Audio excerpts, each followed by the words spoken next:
الذين يعملون الصالحات أن لهم أجرا حسنا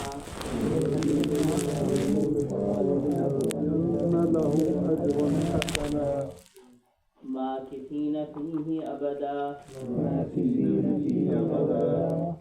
وينذر الذين قالوا اتخذ الله ولدا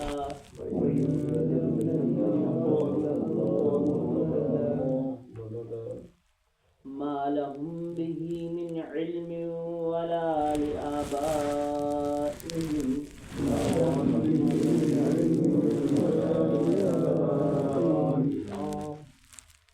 كبرت كلمة تخرج من أفواههم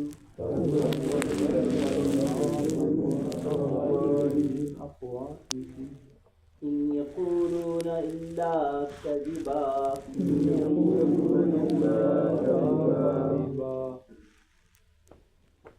صدق الله.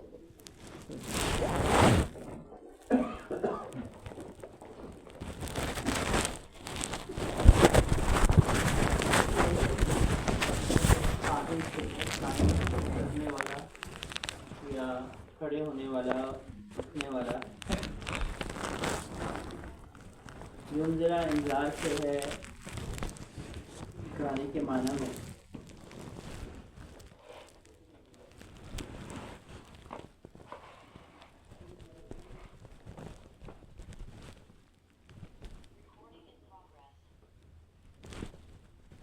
شدید کا لفظ ہمارے اردو میں شدیدی کے معنی میں استعمال ہوتا ہے اور بچے تشخیص خوشخبری سنا دینا. بشارت کا لفظ ہمارے اردو میں بولا جاتا ہے. مؤمنین ایمان لانے والے. یعملون عمل سے ہے. اجرن حسنا اجر کا لفظ ہمارے اردو میں اجری کے معنی میں استعمال ہوتا ہے. اللہ تمہیں اجر دے.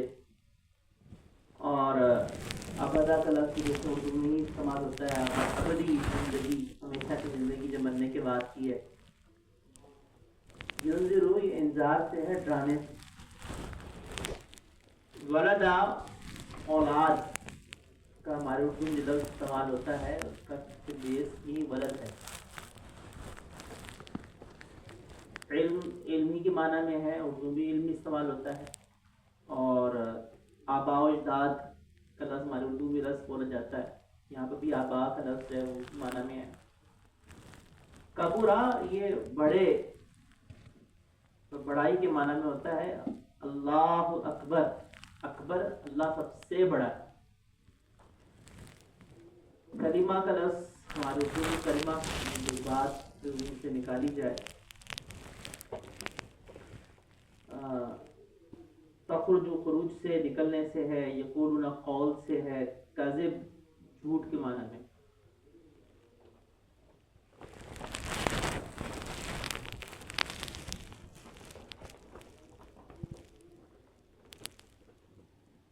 قیما لینذر بأسا شدیدا من لدنہ.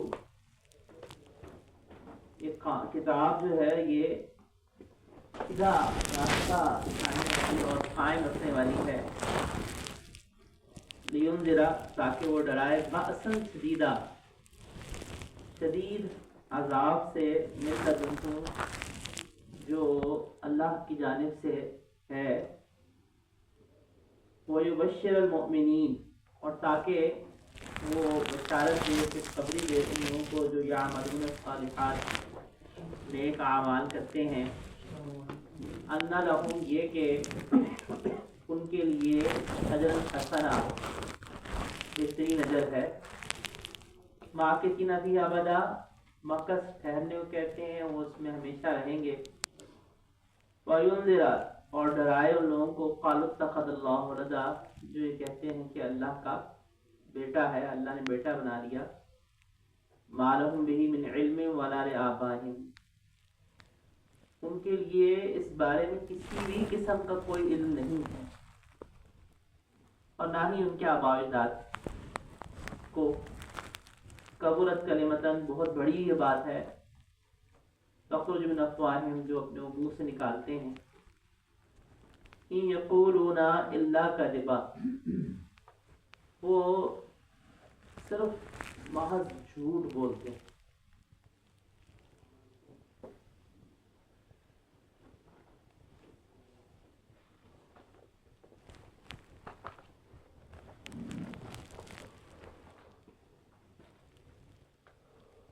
اللہ جل شانہ نے سورہ کہف کا جو آغاز کیا، الحمدللہ سے اللہ جل شانہ نے سورہ کہف کا آغاز کیا،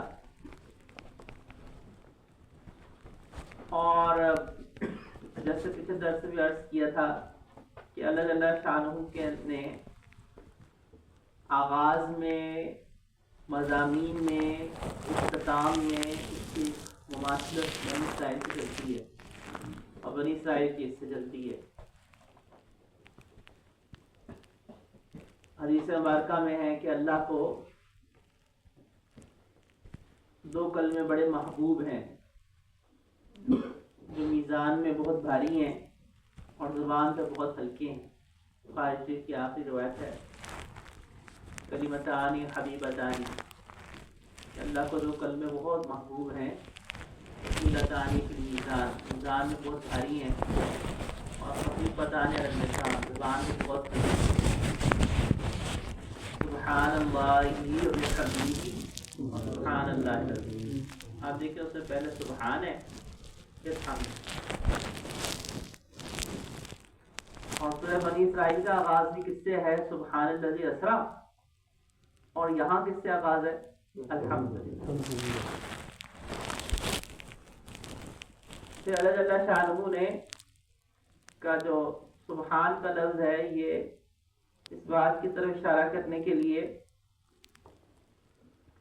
کہ وہ ذات ہر قسم کے عیب سے پاک ہے، ہر قسم کے نقص سے، ہر قسم کی کوتاہی سے وہ ذات پاک ہے.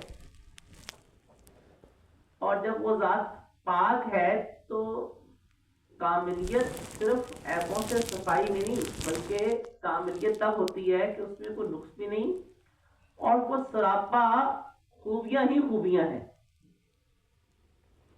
تو سبحان میں اللہ تعالیٰ نے اپنے سے عیبوں کی نفی فرمائی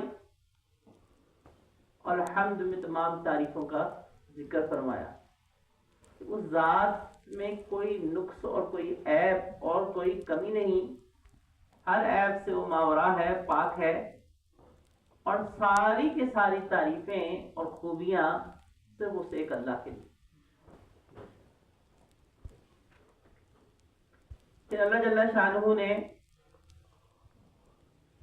سورہ بنی اسرائیل کے اندر ذکر کیا تھا کہ سبحان الذی اسری بعبدہ، کہ اللہ اپنے بندے کو لے گیا ایک رات کو، اور معراج کے اس سفر کا جو ابتدائی حصہ تھا مسجد حرام سے مسجد اقصی جسے اسرا کہا جاتا ہے، اور معراج وہ سفر ہے جو کہ بیت المقدس سے آسمانوں پہ اور جنت و جہنم اور اللہ کے دیدار تک ہوا. تو اللہ جل شانہ نے اس کو ذکر فرمایا تو گویا کہ اس سفر میں زمین سے پرواز ہے آسمانوں کی طرف. اور انزل علی عبدہ،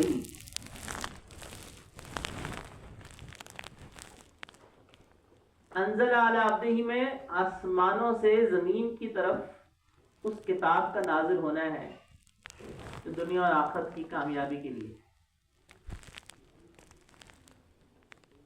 اللہ نے سبحان الذی اسری، اسرا کا لفظ استعمال کیا. گرامر کی تھوڑی سی بات ہے، باب افعال سے، اور اللہ نے یہاں پر بھی انزلہ استعمال کیا باب افعال ہی سے، اور اس سے پہلے دونوں جگہوں پہ اسم موصول آ رہا ہے. سبحان الذی، الذی آ رہا ہے، الحمدللہ الذی.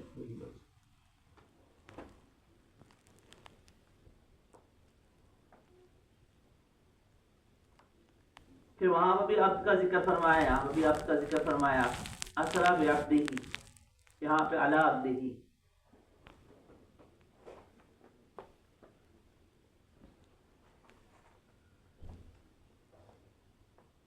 پھر اللہ جل شانہ نے جو پچھلے درس میں گفتگو کچھ ہوئی تھی کتاب کے حوالے سے کہ وَلَمْ يَجْعَلْ لَهُ عِوَجًا، اللہ نے اس کتاب میں کسی قسم کی کوئی کمی نہیں رکھی، کوئی عیب بھی نہیں رکھا، جس طرح سے اللہ کی ذات عیبوں سے پاک، اللہ کی کتاب بھی عیبوں سے پاک، کیونکہ وہ اللہ کا کلام ہے۔ جب اللہ کی ذات میں کسی قسم کا کوئی نقص اور کمی نہیں تو اللہ کے کلام میں بھی کوئی نقص نہیں، کوئی کمی نہیں۔ اللہ جل شانہ نے یہاں پہ قیم کو بھی ساتھ ذکر فرمایا ہے کہ قیم لینذر۔ اگر دیکھا جائے تو دو چیزیں ہیں، ایک یہ کہ کسی شے کے اندر کوئی کمی نہیں ہے، وہ بالکل ٹھیک ہے، تو بات تو ایک حد تک تو پوری ہو جاتی ہے کہ وہ شے اس میں کوئی کمی نہیں ہے، اس میں کوئی نقص نہیں ہے، اس میں کوئی کلیش نہیں ہے، اس میں کوئی ٹکراؤ نہیں ہے، لیکن یہ کاملیت کا درجہ نہیں ہے۔ کئی لوگ اپنی ذات کے اندر انجمن ہوتے ہیں لیکن وہ ان کی خوبیاں ان تک ہی محدود ہوتی ہیں۔ اللہ جل شانہ نے یہاں پہ دو چیزوں کو ذکر فرمایا ہے، ایک تو اس کتاب کے اندر کوئی نقص اور کمی نہیں، نہ اس کے مضامین میں نہ اس کے الفاظ میں، اور ساتھ یہ ارشاد فرمایا کہ دیکھو یہ کتاب ایسی نہیں کہ اس میں کوئی عیب اور کمی نہیں، بلکہ قیم، دوسروں کو بھی سیدھے راستے پہ ڈالنے والی ہے، یعنی بالفاظ دیگر اللہ کے رسول علیہ السلام کامل ہیں اور مکمل ہیں۔ آپ علیہ السلام کی ذات کو اللہ نے کامل پیدا فرمایا اور آپ علیہ السلام مکمل، یعنی لوگوں کی، صحابہ کی تکمیل کرنے والے تھے، صحابہ کو بہترین انسان بنا کر دنیا سے آپ علیہ السلام نے پردہ فرمایا۔ جو آپ علیہ السلام کی صحبت میں آیا وہ اسلام کے نور ہدایت سے منور ہو گیا، اسی لیے قرآن نے آپ علیہ السلام کو سراج منیرہ کہا، روشن چراغ، روشنی دینے والا چراغ، تو جو چراغ کے پاس آتا ہے وہ روشنی لے کے گئے۔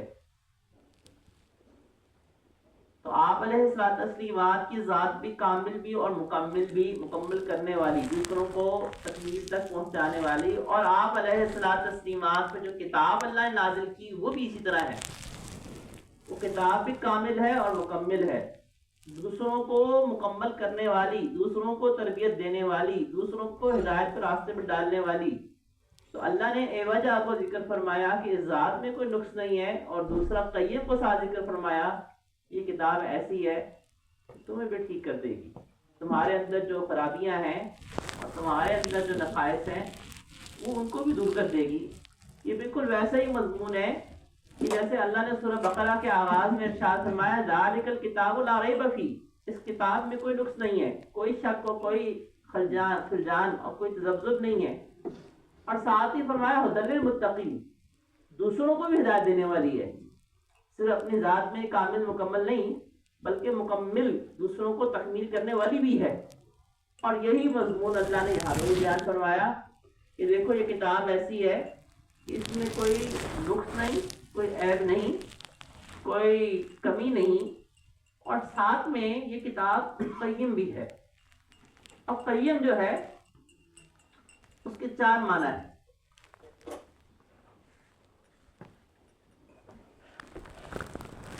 قیم کا پہلا معنی یہ ہے کہ وہ کتاب جو بالکل صراط مستقیم سیدھی ہے، صراط مستقیم کی حامل ہے اور سیدھا کرنے والی، یعنی خود بھی سیدھا ہے، خود بھی اس میں کوئی ٹیڑھ نہیں، جو اس کو وجہ سے اللہ نے بیان فرمایا، اور قیم وہ تمہارے اندر بھی درستگی کو پیدا کرنے والی ہے، تمہارے اندر بھی وہ چیزوں کو درست کرنے والی۔ دوسرا معنی یہ ہے کہ یہ وہ کتاب ہے جو معتدل ہے،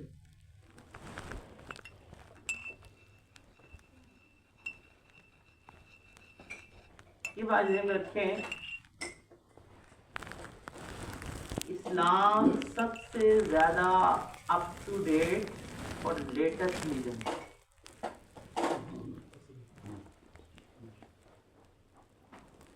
سب سے اپ ٹو ڈیٹ، اور یہ اسلام ایسا اپ ٹو ڈیٹ ہے کہ اللہ نے اس اسلام کے اندر کوئی اگر آتھر کوئی بک لکھتا ہے تو اپنی اس بک کو اس کو ریوائز کرنے کی ضرورت پڑتی ہے، اپ ڈیٹ کرنے کی ضرورت پڑتی ہے کہ اللہ کا علم کامل ہے. اللہ نے اس کتاب کو صرف نبی اکرم صلی اللہ علیہ وآلہ وسلم کے زمانے تک کے لیے نہیں بھیجا، اللہ نے اس کتاب کو قیامت تک کے لیے بھیجا ہے. جب اللہ نے اس کتاب کو قیامت تک کے لیے بھیجا اور اللہ کا علم کامل ہے، اللہ کو پتا تھا کہ اگلے زمانوں میں کیا ہونا ہے اور کیا نہیں ہونا، اللہ نے قیامت تک کے لیے انسان کو ہدایت کی جس باتوں کی اور رہنمائی کی ضرورت تھی وہ سب اس کتاب میں ذکر کر دی. کیونکہ اللہ کا علم کامل ہے نا. انسان کو ضرورت پڑتی ہے کہ اس کے نالج میں کوئی نئی بات آئی تو اس نے ریوائز کر دی، اس کے نالج میں کوئی اپڈیٹ آئی اس نے کہا اچھا چلو نیکسٹ ایڈیشن کے اندر میں چینج کر دوں گا.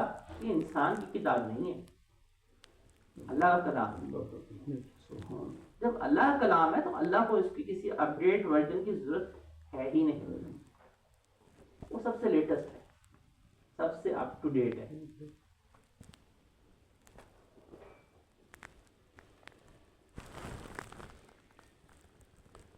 اور سب سے معتدل ہے.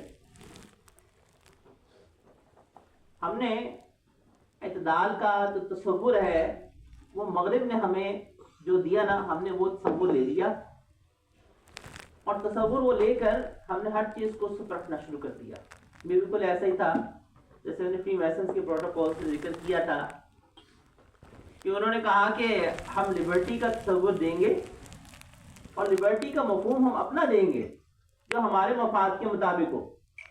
ہم لبرٹی کا مفہوم وہ نہیں دیں گے جو انسان سوچتا ہے، بلکہ مفہوم لوگوں کو وہ پہنائیں گے جو ہمارے مقاصد کو پورا اترتا ہو. اور ہم فریڈم آف سپیچ کا وہ معنی لوگوں کو دے کر ہم نے استعمال کرنا ہے جس سے ہمارا مطلب پورا ہوتا ہو. جو ہمارے خلاف جاتا ہو وہاں پہ مغرب ویسے ساری فریڈم آف سپیچ بھول جاتا ہے.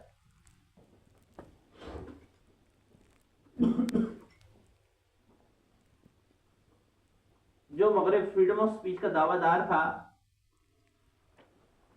اس مغرب نے غزہ کے معاملے میں جو وہ پروٹیسٹرز جو کہ ان کے اپنے لوگ ہیں امریکہ میں، یو کے میں، فرانس میں، پورے یورپ کے اندر، پوری دنیا نے وہ دیکھا مشاہدہ اور تماشا کہ ان کے اپنے لوگ اس ظلم کے خلاف باہر احتجاج کر رہے ہیں.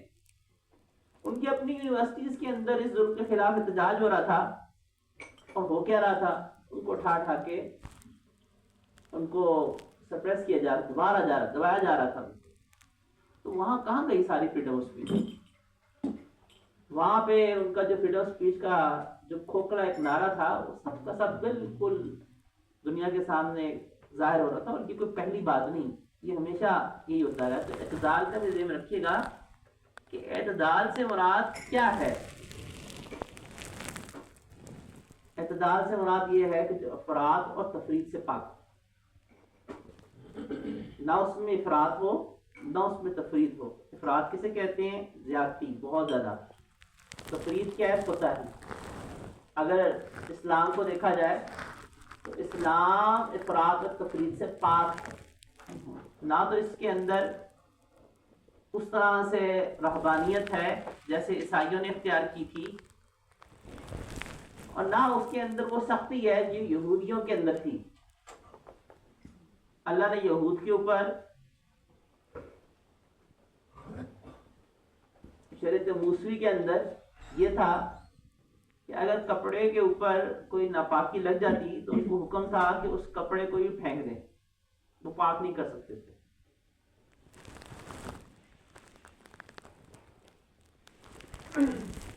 اور شریعت عیسوی کے اندر ناپاکی کے معاملے میں بہت وسعت تھی.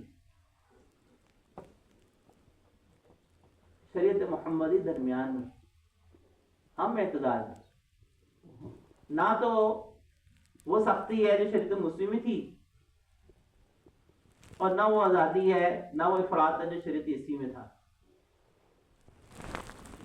شریعت مسلم کے اندر اللہ نے شرط رکھی تھی توبہ کرنی ہے نا تو اپنے آپ کو قتل کرنا پڑے گا، فاقتلوا انفسکم۔ انہوں نے بچڑے کو معبود بنا لیا، اور جب مطالبہ کیا کہ ہم نے اللہ کو دیکھنا ہے کھلی آنکھوں سے، تو بس آئے ہوئے، اور جو بچڑے کی پوجا کرنے والے تھے اپنے آپ کو قتل کرو۔ اگر اپنے آپ قتل کرو گے تو اس بات کا اعتبار ہوگا تم توبہ میں سچے ہو۔ اور شریعت عیسی میں اس کے بالکل ہی برعکس تھا۔ شریعت محمدی معتدل ہے، درمیان میں، کہ نہ تو وہ سختی ہے نہ وہ آزادی، بلکہ درمیان میں ہے۔ تو یہ کتاب معتدل ہے، اعتدال پہ۔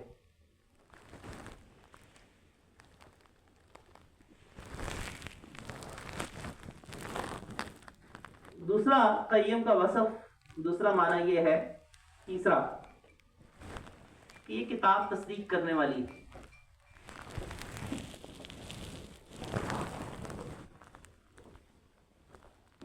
اور باطل کی نفی کرنے والی۔ قرآن کریم کا یہ جو مضمون، یہ مصدق لما، یہ تصدیق کرنے والی ہے پچھلی کتابوں کی۔ یہ اللہ جل شانہ نے اس مضمون کو کئی جگہوں میں بیان فرمایا، اور یہ اس لحاظ سے بیان فرمایا کہ دیکھو آپ علیہ الصلوۃ والتسلیمات دین کی جس دعوت کو دے رہے ہیں، یہ وہی دعوت ہے جو پچھلے انبیاء کرام علیہ السلام لے کر آئے تھے۔ چنانچہ طائف کے سفر میں اس وقت نبی اکرم علیہ الصلوۃ والتسلیمات نے عتبہ اور شیبہ کے باغ میں پناہ لی، اور انہوں نے اپنے غلام کو بھیجا انگور دے کر، اور آپ علیہ الصلوۃ والتسلیمات نے انگور کو نوش فرمانے سے پہلے بسم اللہ الرحمن الرحیم پڑھی، تو وہ غلام نے کہا کہ آپ نے کس ذات کا نام لیا؟ تو کہا کہ اللہ کا تعارف اور دعوت آپ علیہ السلام نے پیش کی، اور اس سے پوچھا کہ تم کس قوم کے ہو؟ تو اس نے کہا کہ میں نینوا کا ہوں۔ تو آپ علیہ السلام نے ارشاد فرمایا کہ ہاں وہاں پہ جہاں پہ میرے بھائی یونس علیہ السلام کو بھیجا گیا تھا۔ تو اس غلام نے چونک کر پوچھا کہ آپ کو کیسے پتا کہ یونس علیہ السلام اس قوم کی طرف آئے تھے؟ ہماری قوم کی طرف سے 10 سے 12 لوگ ایسے ہیں جن کو یہ پتا ہے، پوری قوم تو اس سے بے خبر ہے کہ ہماری قوم کی طرف یونس علیہ السلام بھی آئے تھے، تو آپ کو کیسے پتا؟ پھر نبی کرم علیہ السلام نے بتایا کہ میں بھی اللہ کا نبی ہوں، اور وہ میرے بھائی یعنی یونس علیہ السلام کے بارے میں ان کو تعارف کرایا۔ تو وہ غلام آپ علیہ السلام پر ایمان لے آیا، اور جس وقت آپ علیہ السلام نے قرآن کریم کو اس پہ تلاوت فرمایا تو اس نے آگے سے سن کے بے اختیار وہی کہا کہ یہ تو وہی باتیں ہیں کہ یونس علیہ السلام کی ہم تک پہنچی تھی۔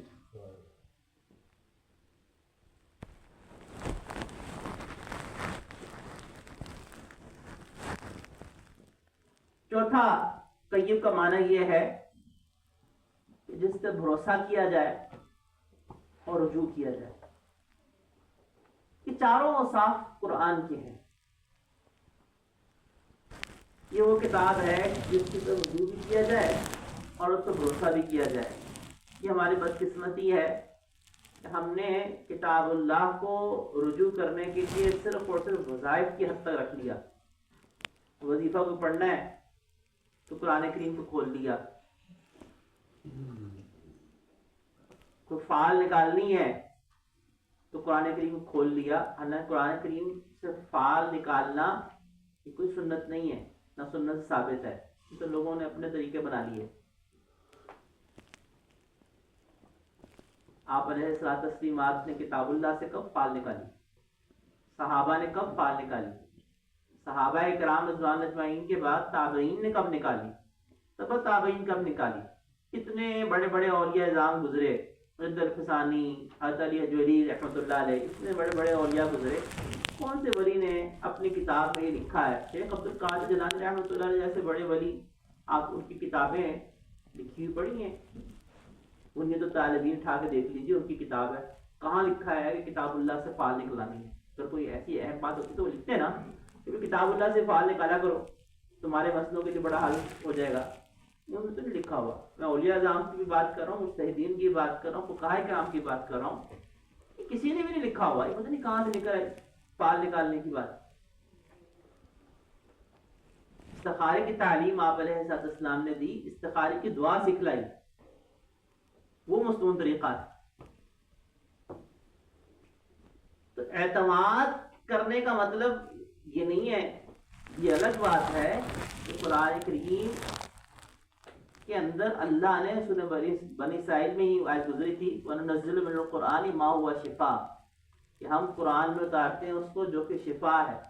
تو شفا روحانی امراض کی پہلے ہے، جسمانی امراض کی بھی یقیناً شفا ہے، کیونکہ شفا کو اللہ نے مطلق رکھا ہے. لیکن قرآن کریم کو صرف اور صرف وظائف کی حد تک رکھ لینا اور اس کو سمجھنے اور جاننے کی کوشش نہ کرنا جس کے لیے کتاب نازل کی گئی تھی، یہ کوئی علاج اور وظائف بتانے کے لیے تو اللہ نے کتاب نہیں تاری تھی نا.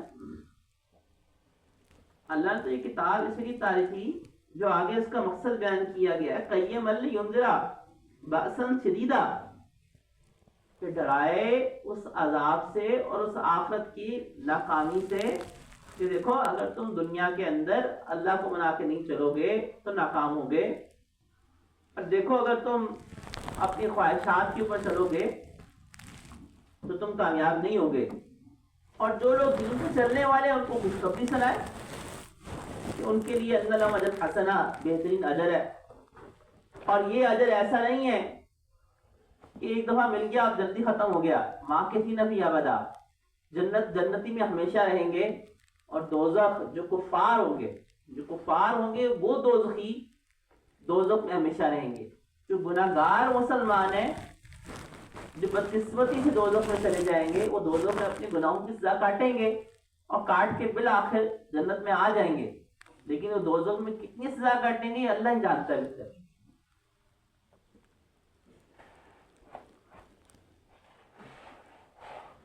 وَلْيُنذِرَ الَّذِينَ قَالُوا اتَّخَذَ اللَّهُ وَلَدًا، اور ان لوگوں کو بھی ڈرائے جنہوں نے کہا کہ اللہ نے بیٹا بنا لیا، اللہ نے اولاد بنا لی. اس کو کیوں اللہ نے خاص طور پہ ذکر کیا؟ کیونکہ یہ جو 3 سوالات آئے تھے نا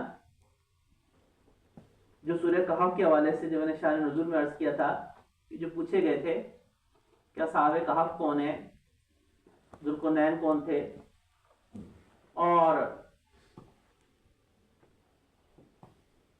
روح کیا ہے، یہ تینوں سوال تو یہودیوں نے مشرکین مکہ کو بتائے تھے.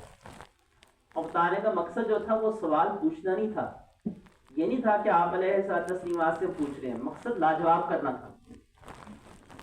چونکہ مقصد لاجواب کرنا تھا تو اللہ نے ساتھ میں ان کا ذکر بھی کر دیا، ان لوگوں کو بھی ڈرائیں کہ جو کہتے ہیں کہ اللہ نے اولاد نہ لی. کیونکہ یہود نے کہا کہ عزیر علیہ السلام اللہ کے بیٹے ہیں، اور عیسائیوں نے عیسیٰ علیہ السلام کو اللہ کا بیٹا بنا لیا. مَا لَهُم بِهِ مِنْ عِلْمٍ وَلَا لِآبَائِهِمْ. اللہ نے یہاں پہ 3 طرح سے زجر فرمایا. زجر کہتے ہیں ڈانٹنے کو، تنبیہ کرنے کو. پہلا زجر کیا فرمایا؟ ان کو کوئی علم نہیں، نہ ان کو علم ہے نہ ان کے آباء و اجداد کو. دوسرا فرمایا کبرت کلمۃ تخرج من افواہہم، بہت بڑی بات یہ کہہ رہے ہیں. اور دوسرا ان یقولون الا کذبا. ایک ہی آیت کے اندر یہ 3 حصے ہیں، اور آپ دیکھیں جس کے اوپر درمیان میں توئیں کی علامت چھوٹی سی لگی ہوئی ہے. یہ وقف کرنے کے لیے ہوتی ہے، یہاں پڑھتے پڑھتے رک جائیں، سانس لے لیں. حالانکہ سانس لینے کی ضرورت تو نہیں، لیکن کیونکہ یہاں پہ 3 وہ امور ہیں کہ جس کے بارے میں تنبیہ کی جا رہی ہے. ان یقولون الا کذبا، وہ نہیں بولتے ہیں مگر جھوٹ. اب ان آیات میں نکات کو دیکھتے ہیں، اور نکات کے ساتھ ساتھ ہم یہ دیکھتے ہیں کیونکہ یہ پہلی 10 آیات کا تذکرہ خاص طور پہ دجالی فتنہ کے لحاظ سے ہے، تو تھوڑا تھوڑا ہمیں یہ بھی دیکھنا ہے کہ اس دجالی فتنہ جس نے آنا ہے اور وہ دجالی نظام جو ہمارے زمانے میں چل رہا ہے، تو یہ آیت ہمیں کیسے رہنمائی دے رہی ہے. اور ان آیات میں ہمارے لیے کیا کیا رہنمائی موجود ہے.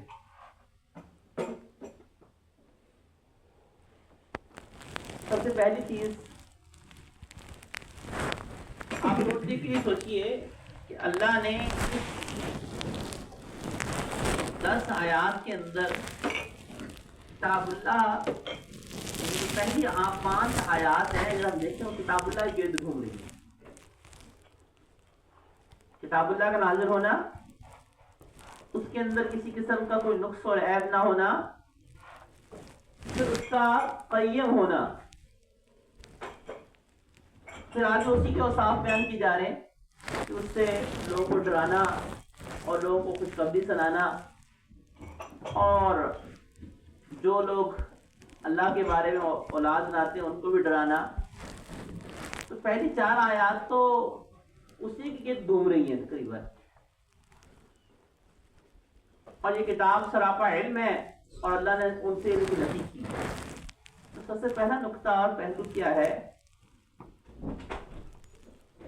کہ ہر وہ شخص جو یہ چاہتا ہے کہ دجالی فتنے سے بچے اور دجالی نظام سے محبوب نہ ہو, اور اگر دجال میں اس کے آنا ہے اس کو اس کتاب اللہ کے غار میں پناہ لینی پڑے گی. اصحاب کہف نے غار پناہ لی تھی نا, اپنے زمانے کے بادشاہ سے ظلم سے بچنے کے لیے, اور غار میں پناہ لیا تھا, ایمان سے بچایا تھا.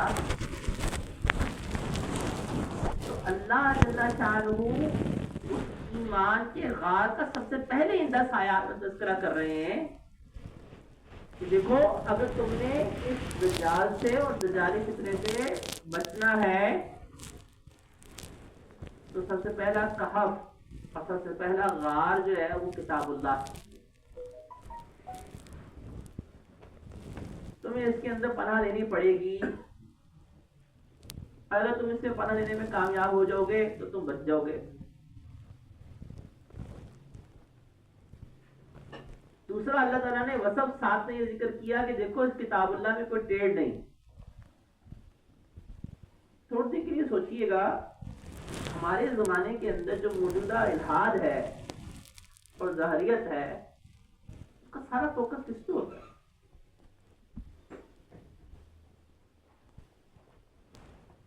دو چیزوں کو ہمیشہ ٹارگٹ کرتے ہیں. جو الحاد ہے, جو ایمان سے ہماری نوجوان نسلوں کو کھاڑنے کی محنت کر رہا ہے, ان کا ٹارگٹ 2 چیزیں ہوتی ہیں, ایک کتاب اللہ اور دوسرے رسول اللہ.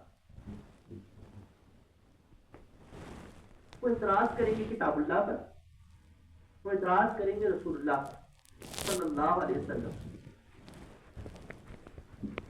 جو بدقسمت ایسا ہوا کہ اس نے اس اعتراض کو سننے کے اوپر کان دھر لیا, وہ اپنی ایمان سے ہاتھ دھو بیٹھا. یہ بات ذہن میں رکھیں کہ دجالی فتنے کے وقت یہ چیزیں عروج پہ ہوں گی, اور جو آگے زمانہ گزرے گا, جو وقت آگے جائے گا, یہ چیزیں عروج پہ آئیں گی. ایمان کے اوپر ڈاکے ڈالنے والے, ایمان کو لوٹنے والے, جن کو اسلام پہ اعتراض ہے, جو اسلام کے اوپر کرٹیسزم کرتے ہیں, جن کو اسلام سے مسئلہ ہے, وہ بڑھیں گے. اور اس کی دلیل کیا ہے؟ حدیث مبارکہ میں یہ ارشاد فرمایا کہ قرب قیامت میں فتنوں کی کثرت اس طرح سے ہو جائے گی کہ آدمی صبح کو ایمان والا ہوگا, شام کو ایمان والا نہیں ہوگا. اتنے زیادہ فتنے ہو جائیں گے کہ فتنوں کا ٹارگٹ جو ہے وہ کتاب اللہ اور رسول اللہ. اللہ نے دونوں کو ذکر کیا ہے, انزل علی عبدہ الکتاب, رسول اللہ کا بھی ذکر کیا اور رسول اللہ ہی کے حوالے سے کہ دیکھو یہ وہ ہستی ہیں سبحان الذی اسری بعبدہ, کہ ان کو اللہ نے اپنے سے دیدار کے لیے چنا. کسی نبی کو اللہ نے آسمانوں کے لیے نہیں چنا, آسمانوں پہ جانے کے لیے نہیں چنا. یہ وہ ہستی ہیں. جب یہ وہ ہستی ہیں تو ساری باتیں ختم ہوں گی اس کے بعد. اور کتاب اللہ, اس میں کوئی کمی, کوئی اعتراض نہیں ہے. کوئی اس میں ٹیڑھ نہیں ہے، کوئی اس میں نقص نہیں ہے، اور جو نقص نظر آ رہا ہے، کسی کو اگر اعتراض ہو رہا ہے تو اس کی وجہ اس کے دل و دماغ پہ چھائی وہ گرد اور وہ دھند ہے جو ان ملحدین نے ڈالی. مثلا یہ ذہن میں رکھیں کہ ان کا ٹارگٹ تشکیک ہوتا ہے، شک ڈالنا. اور شک ڈالنے کا طریقہ کیا ہوتا ہے کہ 5 باتیں ٹھیک کہیں گے اور ایک بات میں کوشچن مارک ریز کر دیں گے، ایسا کیوں ہے؟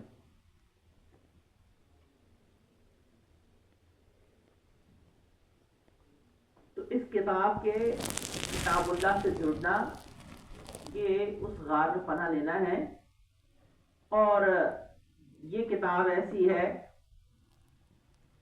کہ یہ اس پر اعتماد کیا جائے ان طوفانوں سے نجات کے لیے. تو اس سے جڑنا، ہماری نوجوان نسل کو ہمیں جوڑنا پڑے گا. ہمیں اپنی نوجوان نسل کو اس کتاب اللہ سے، اگر ہم چاہتے ہیں کہ ہماری نوجوان نسل کا ایمان بچ جائے، ان کو قرآن سے جوڑنا پڑے گا. ان کو قرآن کریم کے تفسیر سے، قرآن کریم کے دروس سے، قرآن کریم کے معانی سے ان سے جوڑنا پڑے گا. قرآن کریم کی تلاوت سے جوڑنا پڑے گا.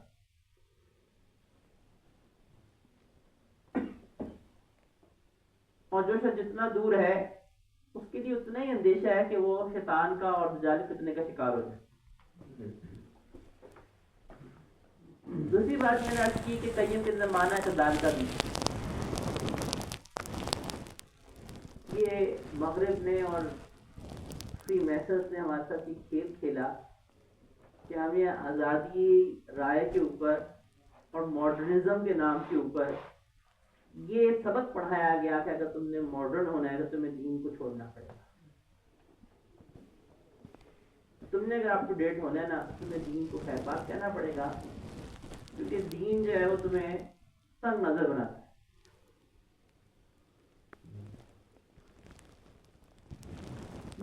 امریکہ کا ایک تھنک ٹینک ہے جو 1948 میں امریکہ نے بنایا. اس تھنک ٹینک کا نام ہے رینڈ کارپوریشن. یہ 1948 میں یہ جو کارپوریشن بنایا گیا تھا، اربوں ڈالرز کا بجٹ ہے اس کا اینول.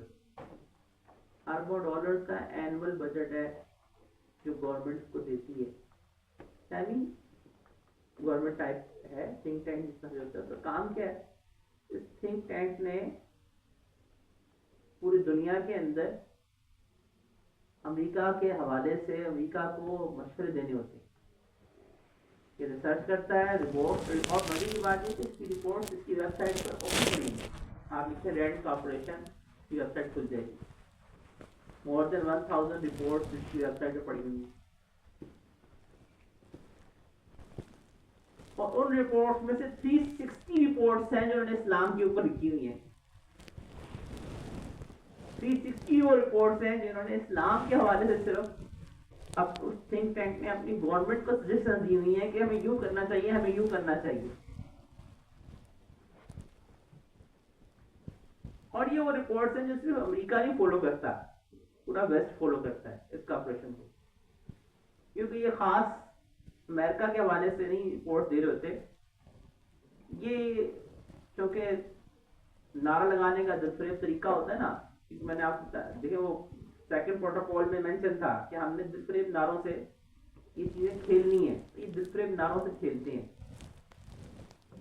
اور دلفریب نعرہ یہ ہوتا ہے کہ ہم نے ٹیررزم کے اگینسٹ، اور ٹیررزم کے اگینسٹ جس وقت یہ تھنک ٹینک اپنی رپورٹ پبلش کر رہا ہوتا ہے تو اس کے اندر انہوں نے ایک کلاسیفیکیشن کی ہوئی ہے کہ ایک وہ فنڈامنٹلسٹ مسلم ہے اور ایک ماڈرن مسلم ہے. تو انہوں نے اپنا تھنک ٹینک کے اندر رپورٹ سے انہوں نے کیا کی ہوئی کہ ہم نے اس طرح سے ماڈرن مسلم کے یعنی تمام جو ٹریڈیشنل مسلمز ہیں، جو فنڈامنٹلسٹ مسلمز ہیں، ان کو ہم نے تبدیل کرنا ہے ماڈرن مسلم سے.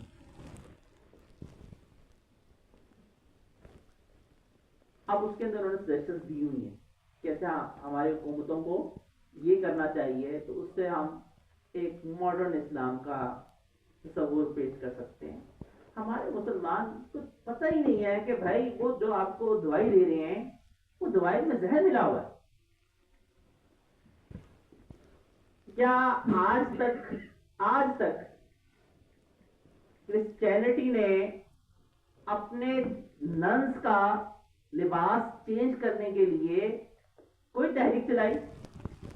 ان کی ننز صاف لیں، ان کے پادری جو مرضی لباس پہنے، ان کو اس کو آبجیکٹیبل نہیں ہے۔ لیکن اگر مسلم وومن کاف لیتی ہے، پردہ کرتی ہے، تو وہاں پہ آ جاتا ہے ماڈرنزم، وہاں پہ آ جاتا ہے اپ ٹو ڈیٹ ورژن۔ آپ نے اگر ماڈرن ہونا ہے تو آپ کو اس سے جان چھڑانی پڑے گی۔ یہ وہ دجالی نظام اور وہ کھیل ہے جو ہمارے مسلمانوں کے ساتھ کھیلا جاتا ہے۔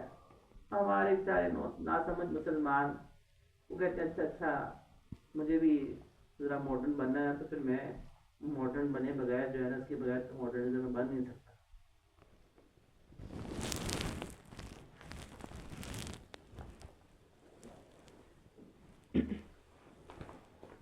تو اللہ نے قیم کے لفظ کو ذکر کیا کہ دیکھو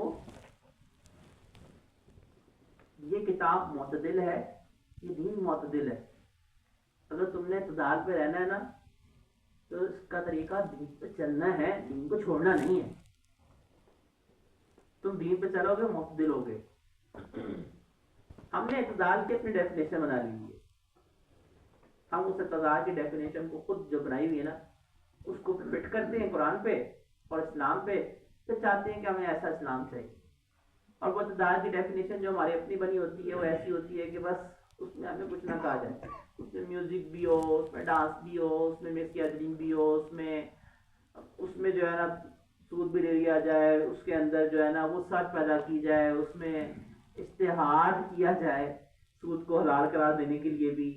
وہ اگر آپ کو یاد ہو تو وہ ایک زمانے کے اندر یہ مشورہ آیا تھا کہ جو علماء کو اتحاد کرنا چاہیے سود کو جائز قرار دینے کے لیے، اور اس قسم کی ماڈرنزم کی پھر وہ تحریک ہوتی ہے، ویسے ہی وہ تحریک ہوتی ہے ماڈرنزم کی کہ جیسے میں مثال غالباً ایک دفعہ دی تھی کہ مسلم مولانا روم رحمۃ اللہ علیہ کے اندر مولانا روم رحمۃ اللہ علیہ نے ایک بڑھیا کا واقعہ لکھا ہے کہ جس نے کبھی عقاب کو نہیں دیکھا ہوا تھا، اور جب اس نے عقاب کو دیکھا تو اس نے کہا کہ لاؤ میں اس عقاب کے ناخن بھی کاٹوں، اس کی چونچ بھی سیدھا کروں، تو اس کی چونچ بھی کاٹ دی، اس کے ناخن بھی کاٹ دیے۔ اپنے طور سے تو اس نے برائی کی لیکن الٹا بات کا ستیہ ناش کر دیا۔ یہ ماڈرنزم بھی یہی ہوتا ہے، اور ماڈرنزم انجیکٹ کیا جاتا ہے، یہ انہی تھنک ٹینکس کی طرف سے انجیکٹ کیا جاتا ہے، اور انہی تھنک ٹینکس کی رپورٹ کے اندر پورا پوری ڈیٹیل سے ایک رپورٹ ہے کہ کس طرح سے ہم نے ماڈرن اسلام کے اندر کنورٹ کرنا ہے مسلم کو، مسلمان ممالک کو۔ اور اس میں سے ایک کلیدی کردار ایسے لوگوں کا ہے کہ جو لوگوں کے اندر جو ان کے مذہبی یعنی جو عقائد ہیں، قرآن ہے، حدیث ہے، اس میں شک پیدا کریں، ان کو اس سے باہر نکالیں۔ تو یہ دجالی نظام کا ایک ایجنڈا ہے اور یہ بڑھے گا آگے، اور اس لیے اللہ نے قرآن کریم سب سے پہلے بتا دیا اس دجالی فتنہ پر انزل علی کتاب۔ دیکھو رسول اللہ کو بھی مضبوطی سے تھام لو اور کتاب اللہ کو بھی مضبوطی سے تھام لو۔ تو اگر تم کتاب اللہ میں مضبوطی سے تھامے رکھو گے اور اس پہ اعتماد کرو کہ وہ کتاب ہے جو تمہیں کہیں غلط راستے کی طرف نہیں لے کے جائے گی، اور دیکھو اس کتاب پہ اعتماد کرو، اس میں کوئی کسی قسم کی ٹیڑھ نہیں کر ہوتی تو 14 سالوں میں کسی کو نظر آ جاتی۔ کتنی لوگ آئے، کتنی کفار آئے جو ہر لحاظ سے اس میں کوشش اور عیب اور نقص نکالنے کی کرتے رہے، کسی کو بھی نہیں نظر آئی کی قیامت تک کے لیے۔ تو اللہ جل شانہ نے ذکر کیا لینذر باسا شدیدا، اس میں اس کا پہلو کیا ہے کہ دیکھیں عمل کے لیے دونوں چیزیں ضروری ہوتی ہیں، ڈرانا بھی اور خوشخبری بھی۔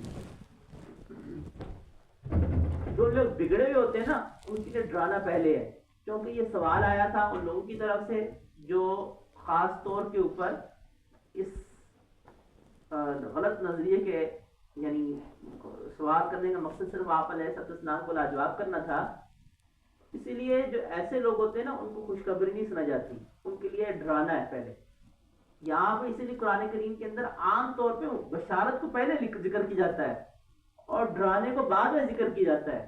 یہ ان آیات میں ڈرانے کو پہلے ذکر کیا گیا ہوا ہے اور خوشخبری کو بعد میں ذکر کیا گیا ہے. اس کا مطلب کیا ہے کہ وہ لوگ جو کہ بگڑے ہوئے ہوتے ہیں, غلط انٹینشن سے آئے ہوتے ہیں یا غلط انٹینشن سے لے کر سوال کر رہے ہوتے ہیں یا غلط انٹینشن ان کا مقصد سیکھنا اور جاننا نہیں ہوتا, ان کے لیے ڈرانا پہلے,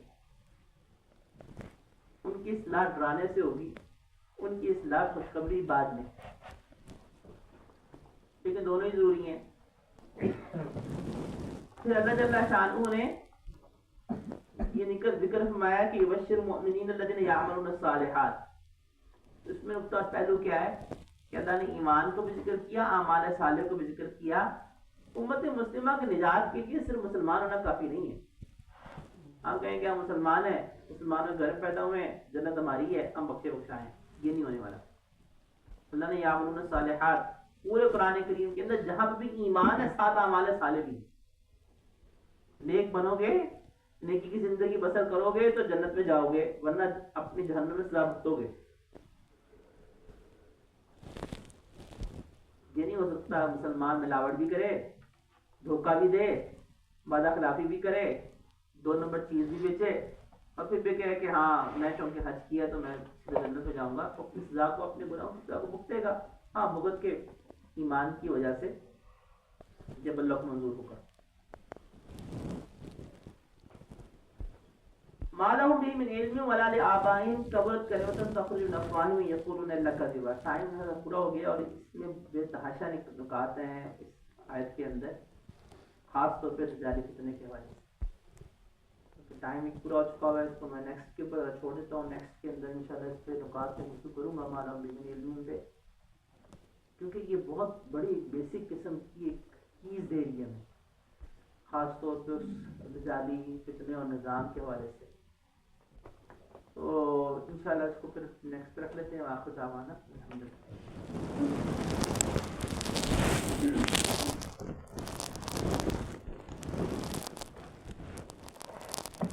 آپ کو کر دیجیے.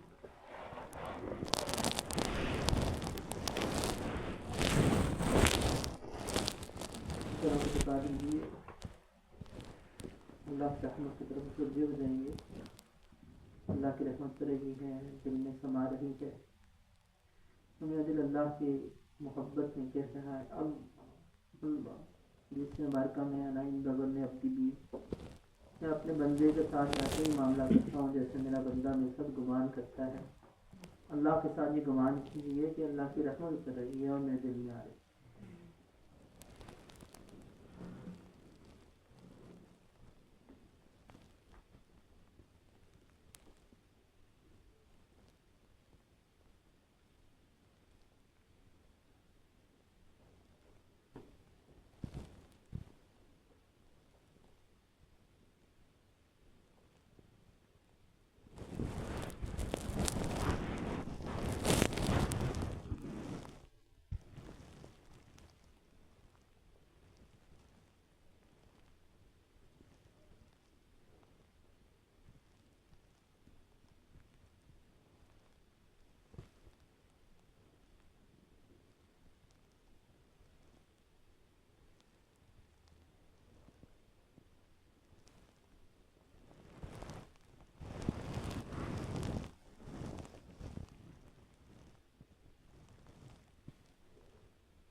یا ارحم الراحمین یا ارحم الراحمین. یا اللہ مجاہد تیرے بندے ہیں, اللہ حقیقت میں گناہوں میں پڑے ہوئے ہیں. اللہ ہمارے تمام گناہوں کو اللہ معاف فرما دیجیے، اللہ ہمارے ظاہر کو بھی سوال لیجیے، اللہ ہمارے باطن کو بھی سوال لیجیے، یا اللہ ہماری نوجوان نسلوں کو اور ہمارے ایمان کی حفاظت فرمائے، اللہ ہمارے بھی ایمان کی حفاظت فرما اور ہم میں سے ہر ایک کو خاتمہ بھی ایمان نصیب فرما، اللہ ہمارے بچوں کے بھی اور ان کی آگے نسلوں کے بھی اللہ ایمان کی حفاظت فرما، اللہ ان کی ایمان کی اللہ حفاظت فرما، پاک دامنی کی حفاظت فرما، یا ارحم الراحمین یا ارحم الراحمین یا ارحم الراحمین، یا اللہ، یا اللہ اس قرآن کا نور ہمارے سینوں میں روشن فرما دیجیے، اللہ قیامت کے دن اللہ اس قرآن کو ہمارے لیے باعث نور بنا دیجیے، اللہ ہم میں سے ہر ایک کی قبر میں اللہ اس قرآن کے نور سے روشن کر دیجیے، اللہ ہم میں سے ہر ایک کی قبر کو اللہ جنت کے باغ بنائیے گا، یا اللہ یا ارحم الراحمین، قیامت کے دن اللہ ہم میں سے ہر ایک کو اپنے عرش کے سایہ نصیب فرما، اللہ پل صراط میں زندگی کی تیزی سے گزروا، اللہ ہمیں دنیا کی بھی ذلت سے بچا، اللہ آخرت کی بھی ذلت اور رسوائی سے بچا، اللہ اللہ یا ارحم الراحمین، اللہ ملک پاکستان کی حفاظت فرما، اللہ پاکستان کی سرحدوں کی حفاظت فرما، اللہ وہ لوگ جو ہمارے سرحدوں پہ حفاظت پہ مامور ہیں، حفاظت کر رہے ہیں، اللہ ان کی مدد و نصرت فرما، یا ارحم الراحمین یا ارحم الراحمین، یا اللہ اس پاکستان کا برا چاہنے والے جو بھی لوگ ہیں جہاں بھی ہیں، اللہ ان کو ہدایت عطا فرما، اللہ اگر ان کی قسمت میں ہدایت نہیں تو اللہ ان کو دفع دور فرما، اللہ پوری دنیا میں اللہ جہاں کہیں مظلوم مسلمان ہیں اللہ سب کی مدد دستگیری فرما، اللہ اہل غزہ فرما جو جنگ بندی ہوئی ہے اللہ